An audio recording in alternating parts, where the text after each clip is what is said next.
13th of September 1944, the 44th day of the Warsaw Uprising.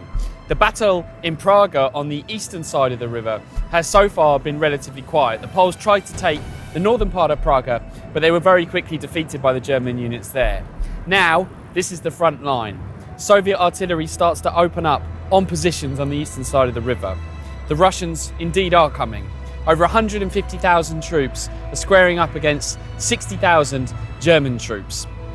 Now, Hitler, in his rage, especially having had the failed assassination attempt on his life on the 21st of July, orders Warsaw, like every other city, to be defended to the last man. For the German soldiers on the eastern side of the river, one word starts to dominate: escape. A terrible panic sets in. Nobody wants to be stuck on that side of the river when the Russians come. After all the German atrocities in Russia, they know exactly what's coming for them. So they try and get any means they can to get back across this river. But on this day in 1944, the main escape route, the bridges, are blown up. The Germans take this heavy decision, which means more than anything else that they know this is a battle for Warsaw coming. But that might have been 1,000 miles away for all Zbigniew Blichiewicz, stationed in the centre of the city, cares.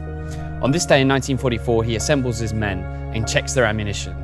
They've got enough for 15 minutes of fighting. Whilst he's doing that, two senior Polish Home Army soldiers arrive and order him and his troops to knock a hole through a wall in order to try and attack a German position. And this wall had been something that the Germans and the Polish had respected. They didn't go beyond this wall.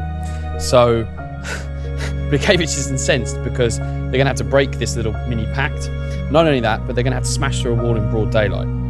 As they do so, the rounds start flying in, and Blichiewicz, who is renowned for his almost suicidal courage, literally is so sickened by the stupidity of the order that he stands there dumbfounded as these sniper rounds come flying past his head.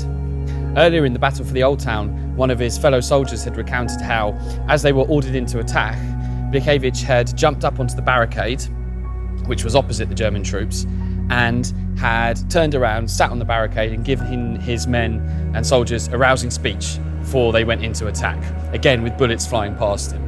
This time, having survived this, he's just so disgusted that he does what he usually does when he can, which is jump straight into bed and sleeps. Thank you very much for watching this episode of 63 Days of Extraordinary Courage. Please tune in to tomorrow's episode at 5 p.m. Warsaw time, 11 a.m. Eastern Standard Time.